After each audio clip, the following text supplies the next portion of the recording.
speaks to it. And so he doesn't go down with armor. He doesn't go down with a sword or a javelin. He goes down with his shepherd's staff and with his sling and some rocks, some smooth stones he got from the river. Because that is what he knows. Now, here's the thing I love about it.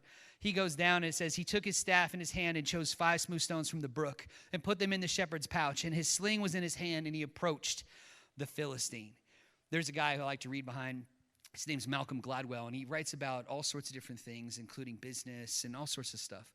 And he wrote a book called David and Goliath, talking about business and about the business world. And he talks about how there are David's small startups today, which take on these Goliath massive companies, and they can do so and be successful because they have these things that David had. He says this: David had nimbleness, he changed the rules, and he brought in superior technology.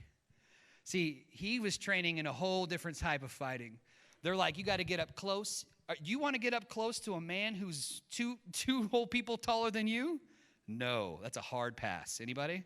He's got a massive javelin, which extends his reach towards you. Hard pass. So what are you going to do? You're going to be not weighed down by armor. You're going to be able to move quickly, and you're going to sling a rock from a lot farther away. That's a good plan. I like that plan. That's the kind of plan that we need in our life to be able to be creative, to share the gospel with other people.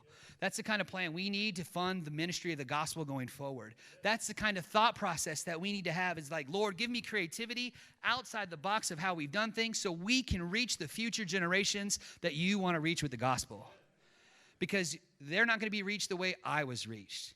You know what I mean? We were like punk rock kids at shows, and we were getting loved on, and there's people sharing witness, and we were sharing witness with people.